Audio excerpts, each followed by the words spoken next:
Baby Driver was a surprise movie for me, and I'm excited to dive right back into Baby Driver and talk more about it. This will be a spoiler talk. If you want to check out the spoiler-free review, you can check out that link right there.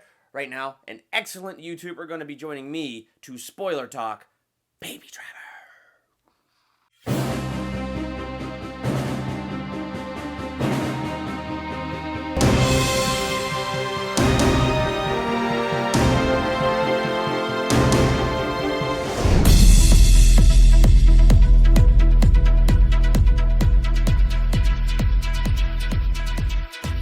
Welcome to Durbania. I'm Durbin, and joining me today, very special guest, Ryan O'Toole. How you doing? What's going on, guys? Ryan O'Toole here on Durbania. I do not know I've never been to Durbania before. I'm so happy to be here.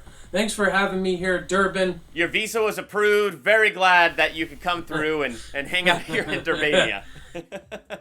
Why don't you tell us real quick a little about your channel and where we can find you? Yeah, guys, I'm Ryan O'Toole. I also do similar things to what Durbin does over on my YouTube channel, just Ryan O'Toole. I do movie reviews, trailer reactions, Blu-ray updates from here and then. Also do some live streaming when I feel like it, just talking about all things movies. Durbin and I did a collab just 2 weeks ago on our top 10 favorite action scenes of all time, leading up to Baby Driver, and I'm just ready to talk about Baby Driver, Durbin, so thanks for having me here. Without further ado, let's just dive into this. So Ryan, your thoughts first on Baby Driver. My thoughts overall, I love this movie. Now going into it, I went in with very excited hopes because Edgar Wright, I've yet to see the Cornetto trilogy, I'll be honest, I know I need to see those, but I did see Scott Pilgrim vs. the World. So going into this movie, I had no idea what Baby Driver was. I knew it was an original movie, and I just walked out loving this movie from start to finish. It was action-packed, really funny, great performances from the cast involved, and just Edgar Wright showing that he can make original films that we need more of. So I love this movie. Oh, yeah. I thought this movie was fantastic, and I had kind of the opposite experience of you there, where I've seen Shaun of the Dead. I really haven't seen too much from Edgar Wright. And for whatever reason, whatever marketing I may have seen of this movie, it just didn't stick. So I went into this movie with an absolute blank slate. The only thing I knew is a guy named Baby is a getaway driver. That's it. That's all I knew. And honestly, man, this movie blew my mind. First off, I just love the fact it's original. It's not a franchise. It's not a sequel, which I have nothing against sequels, and I have nothing against franchises. But this was fresh, this was original, and like I said in my spoiler-free, and I'm anxious to hear what you have to say about this, one of my favorite things about this was how they used the music. He had an accident when he was a kid. Still has a hum in the drum. Plays music to drown it out. And that's what makes him the best. And not just the music that they picked for different scenes, but honestly how, like, you would have John Hamm and his wife in this movie, and they're shooting guns, but the gun is firing in beat to the music. Yeah. Or, you know, Baby Driver's sitting there and he's drumming his fingers on the table, and his fingers are drumming in beat with the music. It's the way, I mean, in some ways, without trying to make this sound weird, it kind of felt like this movie was a dance. Like, it was well coordinated. And the way things would flow together in the action sequences and hit with the beat of the music was amazing. I mean, what are your thoughts on that? Yeah, everything you just said, the music and how it plays a character in this movie, and the characters are like shooting the gun and it's playing along with Baby's music. It's so good. I mean, the opening 5 minutes of this movie is hilarious. You got John Hamm and them going to rob a bank. Baby's in the car waiting for them, just singing and dancing on the car. It's just so good. And can I just say that scene in the beginning where he was singing and dancing in the car, if I was hooked right there. Oh, yeah. Just when he's alone in the car and he's listening to his music and he's just mouthing along to it and just kind of dancing, like I was hooked at that moment before we got even to the action. Yeah, and then you had that awesome car chase where he turns around from those trucks, like that awesome shot in the trailer. It's so good. Oh, yeah. And he's in the red car, so he drives up to the other two red cars, and so they can't figure out which one is which. They go into the bridge, and he peels off. Oh, my gosh. It was so cool. The next thing that I got to bring up is Kevin Spacey. I mean, what did you think of Kevin Spacey? This has got to be his second best performance since American Beauty. He is so funny in this movie. Now, I don't think I need to give you the speech about what happens when you say no, how I could break your legs and kill everyone you love, because you already know that, don't you? Yeah. He just the fact that he can just give a straight face and just make me laugh. I mean, this totally redeems himself from that turd 9 Lives last year, which made me sick of Kevin Spacey. And here, he just plays typical Kevin Spacey, but you were mentioning in your review, like House of Cards. He just plays Frank Underwood. That's his name. He just plays him. He's just so funny. I love him in this movie. And also, Jamie Foxx was awesome in this film. Jon Hamm, I haven't seen him give a good performance in a movie in a while. I know he's been in a lot of TV shows, but he's so good as the villain. I just love all the performances. Ansel Elgort totally surprised me. I thought he was going to be terrible, but I loved him. You know, one of the surprises I liked about this movie is, so you have Jon Hamm, and you have Jon Hamm's wife in this. I can't remember their names, but they're in love, and you actually, at the beginning, really like this couple. And then they treat Baby really well. So, you know, this movie did a real good job just in the first 5 minutes. You're attached to Baby. You can tell he's an innocent heart. Through these series of unfortunate events, he's found himself in debt to Kevin Spacey, working that off. But now Kevin Spacey loves him and can't let him go, so he has to, you know, threaten him or whatever it takes. So you get the idea he's just stuck in this life, but you like Baby. And so when you have Jon Hamm and his wife, like, being cool to Baby, it's like, that wins you over. And then Jamie Foxx comes in, and it's like, he's the bad guy. Like, blatantly, this is the guy that's gonna throw a monkey wrench into everything. Like, I thought Kevin Spacey was gonna be the ultimate villain, but no, I thought it was gonna be Jamie Foxx. Then Baby kills Jamie Foxx, and it turns out that the ultimate villain is not Jamie Foxx, but it's Jon Hamm. And just the way that he was, after, you know, his wife died in that shootout because Baby was just done with this life and he killed Jamie Foxx and everything went awry, how Jon Hamm would not let that go and chased him down to the end. I thought that was incredibly creative because I was for Jon Hamm until that end, and then the movie did a great job making me turn on him. I love that. Just the entire ending. Yeah, it totally surprised me. Yeah, so that was just one of those things that I just thought was incredibly well done and well written. The other thing I liked, the love story between Baby and Deborah. What is your name? Baby. Your name's Baby. B-A-B-Y, Baby.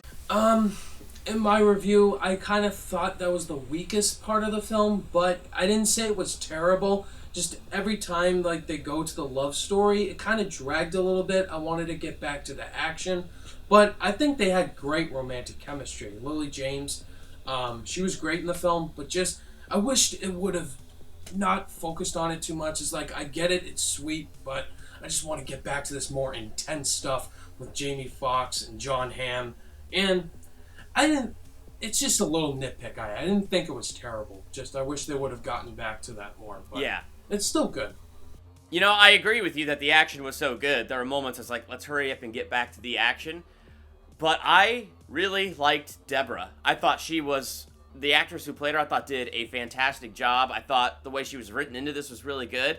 And just like in the first few minutes of this movie where I was suddenly attached to Baby, and I cared about that guy, and I cared about what was happening in his life, when Deborah came in, it added this other element of, I just want Baby to get out of this life. That's what I want. I want Baby to find some way out, and I want him to be with Deborah because she rocks, and he deserves her, and he needs to get out of this life.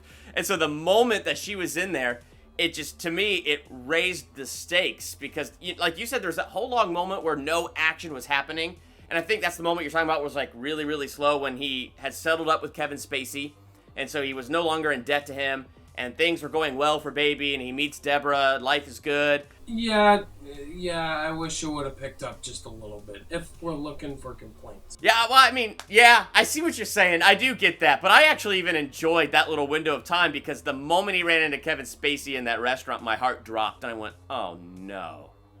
Can't you see he's happy? Come on. So the moment he ran into Kevin Spacey there, and Kevin Spacey, you know, kind of threatened the girl and threatened his foster dad, who was also an awesome character, my heart dropped. So to me, the girl, they did just enough of the love story that it raised the stakes for me even more. What did you think of the foster dad? The foster dad was hilarious. Yeah, he was the comedic side relief character. You brought up like you really care about Baby and what he's going through. And the foster dad, just the sign language back and forth, this is hilarious. Oh, yeah. It's funny because I feel like they took that sign language and just kind of made it a character. So it was like this, like just the spirit between him and his foster dad. Like, that's what they did a great job with. Like everybody Baby interacted with, there was such great chemistry with. When he interacted with Jamie Foxx, I wanted to punch Jamie Foxx in the face. When he was with Kevin Spacey, I had mixed feelings of, oh, that's a really semi-healthy relationship for a not drug lord, bad guy. It's like, I guess that's an okay relationship, but that's bad. He needs to get out of it, but I kind of like Kevin Spacey. I don't know, like every character I interacted with, there was such solid chemistry.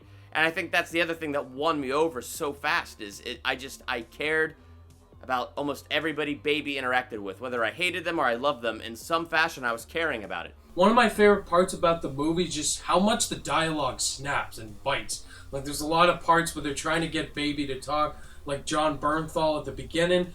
That was also kind of one of my complaints. He only had 2 minutes of screen time, which really disappointed me. Yeah, but that's true. John Bernthal at the beginning is like, one of these days, Baby, you're gonna get blood on your hands. And then Jamie Foxx is like trying to get him to talk. He's talking a lot about Queen and Barbra Streisand, and Jamie Foxx is like, you think I know who Barbra Streisand is? and then a lot of parts, Kevin Spacey at the end where he catches him and Lily James, and he's like, does everything need to be quoted from Monsters, Inc. or something? I was crying. You know what's funny? I love Monsters, Inc., but I didn't catch how much he was quoting Monsters, Inc. until Kevin Spacey said it. I was like, oh my gosh, he is. It was perfect. Just the interactions. Just where they go from intensity and just taking it really seriously, and then just Michael Myers. This is Mike Myers. It should be the Halloween mask. This is a Halloween mask. No, the killer dude from Halloween. Oh, you mean Jason? No! I was just crying. Me and my friend saw it.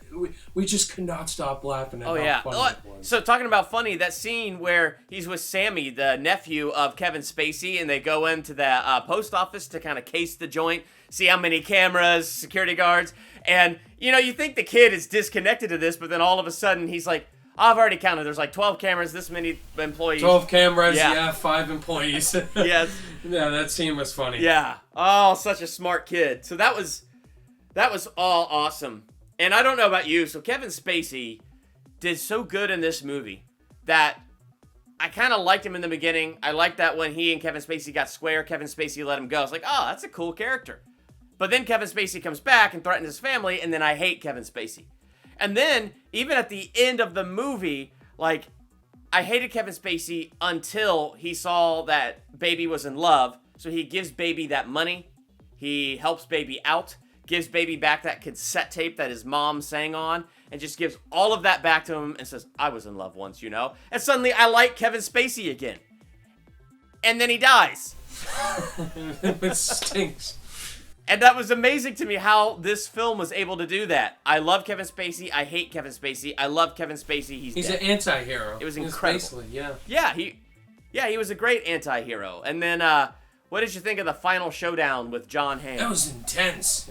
Riveting. I mean, John Hamm, like, a lot of parts in the fight where you think Baby, like, ran him over and off the ramp or something, and then he just comes back, has a gun, and then Lily James, like, hits him with a wrench or something, and Baby shoots him. Yes. Yeah, that scene was really riveting at the end. Like, you're thinking, when's it gonna end, and then it just ends at a point that you're not expecting. Before we close out here, do you have any final thoughts you'd like to say on this movie, Ryan? Final thoughts, this movie's great. I mean, more people need to see this movie. If you want to see original filmmaking, go see this and not Transformers Last Night. Why am I saying that title? Yeah, go out and see Baby Driver as soon as possible. We need more original filmmaking, and this is it. Ryan, you're hilarious because I was actually at a barbecue last night, and somebody came up to me and asked me, how was Transformers? And I said, don't see it, go see Baby Driver instead. That is awesome. Oh my gosh. Yeah, my final thoughts on this, I was very surprised by this movie. It was nice to go in with a blank slate. It it was just amazing how this movie roller coastered me with each individual character and Baby's relationship with each individual character. It just shined for me. Like, every bit of that shined for me, and it was all so well done. So I came out of that movie very happy and beyond surprised. Me too. All right, Ryan, one more time, tell us about your channel and where we can find you. Yeah, you guys can find me on Ryan O'Toole here on YouTube. Just type that into the search bar with me giving a smiley face and a thumbs up. Same thing, I do movie reviews, trailer reactions, Blu-ray updates from here and there every month. Also some live streaming when I feel like it, either Friday the 13th or just movie news or rankings, whatever. And also, I have a Twitter and Facebook. You can find me on my Twitter at Ryan O'Toole MR and my Facebook page, Ryan O'Toole Movies. Come talk to me. I love talking to you guys, talking about movies and just anything, you know, advice, whatever. So, Durbin, thanks for having me on here, man. It was an absolute blast. Anytime, man. So make sure you go over there and check out his channel and hit the subscribe button for his channel. He has a great channel, great reviews, great things going on over there. So check out Ryan O'Toole's channel. So also make sure you hit the subscribe button right here on Durbania as well. And next to the subscribe button is that bell. Click that bell. That way you're notified the moment I drop new videos, new reviews, ranking videos, reactions, anything else incredibly fun and awesome that may be happening right here on this channel. So make sure you hit that subscribe button here on Ryan O'Toole. I'm Durbin. This is Ryan. Bye! Thank you for checking out Durbania.